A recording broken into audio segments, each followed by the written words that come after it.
Hello future aspirants, back again. This is Anusha Surender. So இன்னைக்கு என்ன 10 vocabulary words இன்னைக்கு discuss பண்ண போறோம் அப்படின்றத வீடியோக்குள்ள போய் பார்க்கலாம் வாங்க. வீடியோக்குள்ள போறதுக்கு முன்னாடி கம்யூனிட்டி போஸ்ட்ல லாஸ்ட் 2 டேஸா find out the meaning of the vocabulary word அப்படின்ற ஒரு சீரீஸ் மாதிரி ஸ்டார்ட் பண்ணி 2 vocabulary words வந்து போஸ்ட் பண்ணியிருந்தேன். ஸோ அதுக்கு வந்து பார்த்தீங்கன்னா வெற்றி வேல் அப்படின்றவங்க வந்து கமெண்ட் பண்ணி கரெக்டான ஆன்சர் வந்து கொடுத்துருக்காங்க. ஸோ அவங்களுக்கு ஒரு சின்ன அப்ரிஷியேஷனாக இதில் வந்து ஆட் பண்ணியிருக்கேன். ஃபர்ஸ்ட் vocabulary நான் போஸ்ட் பண்ணது வந்து retrenched. ஸோ அதுக்கான மீனிங் வந்து பார்த்தீங்கன்னா ரிடக்ஷன் ஆர் கட் ஆஃப். இது மெயினாக வந்து எக்கனாமிக் டிஃபிகல்ட்டி அப்போ யூஸ் பண்ணக்கூடிய வேர்ட். ஸோ அதுக்கு வந்து அவங்க கரெக்டாக ஆன்சர் பண்ணியிருந்தாங்க. அண்ட் செகண்ட் நேற்று நான் போஸ்ட் பண்ண வேர்ட் வந்து tirade. டிரேட்க்கும் கரெக்டான answer, that is angry speech or criticism அப்படின்றது தான் அதோட மீனிங். ஸோ ரெண்டுத்துக்குமே கரெக்டான ஆன்சர் வந்து கொடுத்துருந்தாங்க. ஸோ டெய்லி வந்து கம்யூனிட்டி போஸ்ட்டில் வந்து find out the meaning of the vocabulary word அப்படின்ற ஒரு சீரீஸ் மாதிரி ஸ்டார்ட் பண்ணி கொடுத்துட்ருக்கேன். ஸோ என்னையோட வேர்டும் வந்து போஸ்ட் பண்ணியாச்சு. ஸோ டெய்லி இன்ஸ்டாகிராமில் கூட find out the vocabulary word அப்படின்ற ஒரே ஒரு வேர்ட் மட்டும் 24 ஹவர்ஸ்க்கு 1 வேர்ட் போஸ்ட் வந்து போட்டுட்ருக்கேன். நான் இன்ஸ்டாகிராமில் ஃபாலோ பண்ணாதவங்க ஃபாலோ பண்ணி அதுலேயும் ஆன்சர் பண்ணுங்கள். எங்கள் கம்யூனிட்டி போஸ்ட்லேயும் வந்து நீங்கள் ஆன்சர் பண்ணலாம். இது வந்து எதுக்குன்னா நீங்கள் போய் சர்ச் பண்ணாலோ இல்லை உங்களுக்கு அந்த வேர்டோட மீனிங் ஆல்ரெடி தெரிஞ்சிருந்தாலோ இன்னும் உங்களுக்கு வந்து ஈஸியாக இருக்கும். ஸோ அதுக்காக ஸ்டார்ட் பண்ண சீரீஸ் தான். ஸோ இப்போ வாங்க நம்ம வீடியோக்குள்ளே போகலாம்.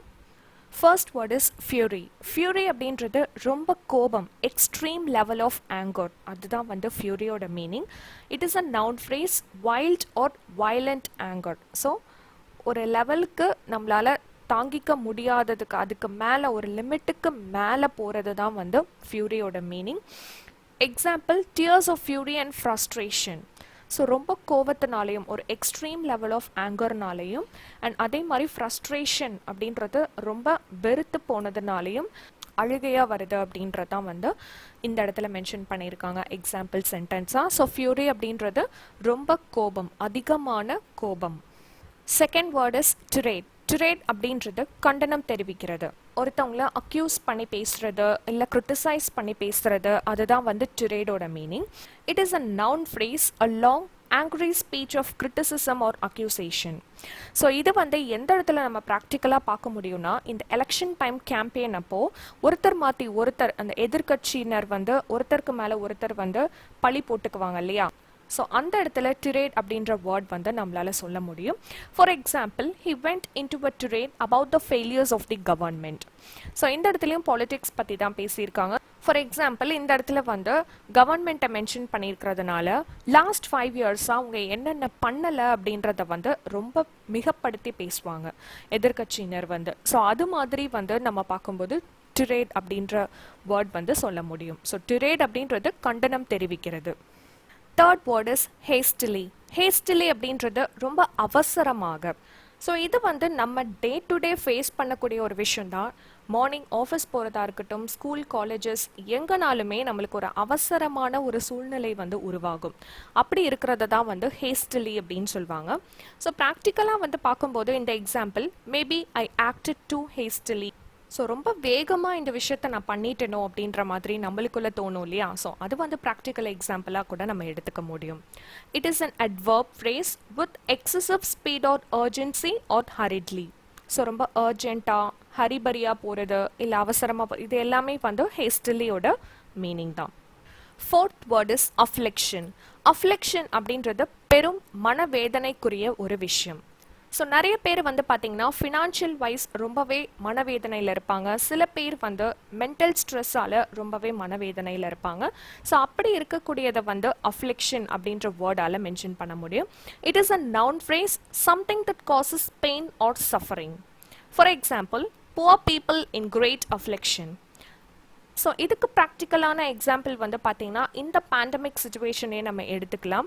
ஸோ இதில் நார்மல் லைஃப் இல்லை கொஞ்சம் அதிகமான லக்ஸூரியஸ் லைஃப் வாழ்கிறவங்களுக்கே கொஞ்சம் கஷ்டமாக தான் இருந்தது. அப்படி இருக்கும்போது புவர் பீப்புள் எந்த அளவுக்கு கஷ்டப்பட்டிருப்பாங்க அப்படின்றத வந்து இந்த அஃப்ளிக்ஷன் அப்படின்ற வேர்டால் நம்ம மென்ஷன் பண்ண முடியும். So poor people in great affliction அப்படின்றப்போ ஒரு பெரிய மன வேதனைக்குரிய ஒரு இடத்துல தான் வந்து புவர் பீப்புள் இப்போ இருந்துட்டு இருக்காங்க அப்படின்றதான் வந்து சொல்லியிருக்காங்க. ஸோ அஃப்ளிக்ஷன் இஸ் பெரும் மனவேதனை. Fifth word is detest. Detest அப்படின்றது வெறுக்கிறது. To hate someone or something very much. So ஒரு விஷயத்தையோ இல்லை ஒரு பர்சனையோ எதுவாக வேணாலும் இருக்கலாம். ஸோ அதை வந்து ரொம்ப ஹேட் பண்ணுறது, அதை வந்து ரொம்ப வெறுக்கிறது, அது பேர் தான் வந்து detest. It is a verb phrase, dislike intensely. For example, this girl detests broccoli அப்படின்னு சொல்கிறாங்க. அப்படின்னா ப்ரொக்கோலி வந்து அவங்களுக்கு பிடிக்கல, ஸோ அவங்க வந்து அதை வெறுக்கிறாங்க அப்படின்றது தான் மீனிங். ஸோ இந்த பிக்சரில் கூட தெரியும். ஸோ அதை எவ்வளோ தூரம் வெறுக்கிறாங்க டிட்டெஸ்ட் அப்படின்ற வேர்டோட நம்ம சொல்ல முடியும். ஸோ டிட்டெஸ்ட் அப்படின்றது அதிகப்படியாக வெறுக்கிறது. Sixth word is suffering. Suffering அப்படின்றது ஒரு இடத்துல ரொம்ப சீரியஸாக நம்மளை திங்க் பண்ண வைக்கக்கூடிய ஒரு விஷயத்தை தான் வந்து சோபரிங் அப்படின்னு சொல்லுவாங்க. Making you feel serious or think about serious matters. So ரொம்ப சீரியஸாக வந்து திங்க் பண்ண ஒரு இடத்துல வந்து வைக்கும் இல்லையா, அதுதான் வந்து சோபரிங்கோட மீனிங். ஸோ இது வந்து நிதானமாக கூட நம்ம திங்க் பண்ணுற மாதிரி எடுத்துக்கலாம். It is an adjective phrase creating a more serious sensible or solemn mood. அதான் வந்து sobering. Example, it was a sobering reminder that a bear had been on this spot. So இந்த இடத்துல எக்ஸாம்பிள் சென்டென்ஸாக எதை சொல்ல வராங்க அப்படின்னா, ஆல்ரெடி அந்த ஸ்பாட்டுக்கு அவங்க விசிட் பண்ணியிருக்காங்க. ஸோ அவங்க ஆல்ரெடி விசிட் பண்ண அந்த டைமில் வந்து ஒரு பியர் வந்து பக்கத்தில் நின்றுருக்கு, ஒரு கரடி வந்து பக்கத்தில் நின்றுருக்கு. ஸோ அதை வந்து நெக்ஸ்ட் டைம் அந்த ஸ்பாட்க்கு போகும்போது அதை ரிமைண்ட் பண்ணி பார்க்குறாங்க. ஸோ அது வந்து எவ்வளோ பெரிய மூமெண்ட்டாக இருந்தது அப்படின்றத வந்து அவங்க ரிமைண்ட் பண்ணி பார்க்குறாங்க. ஸோ இந்த இடத்துல வந்து சோபரிங் அப்படின்ற வேர்டை வந்து இந்த சென்டென்ஸில் யூஸ் பண்ணியிருக்காங்க. Seventh word is retrenchment. Retrenchment அப்படின்றது திரும்ப பெறுதல் அல்லது வந்து கைவிடுறது, இதெல்லாம் வந்து ரெட்ரென்ச்மெண்ட்டோட meaning. It is a noun phrase the reduction of cost or spending in response to economic difficulty. So இந்த வேர்டுக்கு ஒரு பெஸ்ட் எக்ஸாம்பிள் இந்த சுச்சுவேஷனையே நம்ம எடுத்துக்க முடியும். இந்த சுச்சுவேஷன் பேண்டமிக் சுச்சுவேஷனில் எவ்வளோ பேருக்கு வேலை இல்லாமல் போயிருக்கு, ஸோ எவ்வளோ பேர் வேலை இழந்திருக்காங்க அப்படின்றது தெரியும். So because of that economic difficulty நிறைய பேருக்கு வேலை இழந்த ஒரு சுச்சுவேஷன் வந்து வந்திருக்கு. when the economy slowed the company was forced to retrench. So அந்த கம்பெனி வந்து ஃபோர்ஸ் பண்ணப்பட்டாங்க, அந்த இடத்துக்கு தள்ளப்பட்டிருக்காங்க.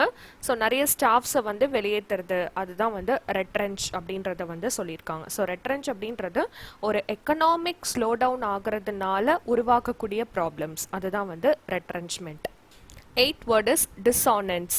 டிஸானன்ஸ் அப்படின்றது முரண்பாடுகள், அதாவது ஒருத்தருக்கு ஒருத்தர் ஒத்து வராதது, அதுதான் வந்து டிஸானன்ஸோட meaning. Lack of agreement or harmony between people or things. So ஒரு இடத்துல ஒத்தை வராது ரெண்டு பேருக்குமே, அந்த மாதிரி இருக்கிற இடம் தான் வந்து டிஸானன்ஸ் அப்படின்னு சொல்கிறாங்க. For example, the criminal used dissonance to his advantage by behaving in a way in which the police would never have expected him to act. So ஒரு இடத்துல கிரிமினல் இருக்காங்க, போலீஸ் இருக்காங்க, போலீஸ் வந்து கண்டே பிடிக்க முடியாத அளவுக்கு அந்த கிரிமினல் வந்து ஆக்ட் பண்ணியிருக்காங்க. ஸோ அந்த மாதிரியான ஒரு முரண்பாடான விஷயத்தை பண்ணுறது தான் வந்து டிஸானன்ஸ் அப்படின்னு சொல்லியிருக்காங்க. ஸோ அதுதான் இந்த எக்ஸாம்பிள் சென்டென்ஸில் டிஸானன்ஸ் அப்படின்ற வேர்டை வந்து யூஸ் பண்ணியிருக்காங்க. Ninth word deleterious. டெலிட்டீரியஸ் அப்படின்றது தீங்கு விளைவிக்கும் விதம். So causing harm or damage, அதுதான் வந்து deleterious ஓட meaning. It is an adjective phrase causing harm or damage. So இது வந்து மென்டல் ஸ்ட்ரெஸ்ஸாக கூட இருக்கலாம், ஃபிசிக்கலாக தான் இருக்கணும்னு இல்லை. ஒரு வேணுனை வந்து ஆக்சிடென்ட் பண்ணுறது, வேணுனை வந்து தள்ளி விடுறது, இது எல்லாமே டெலிட்டீரியஸில் வரும்.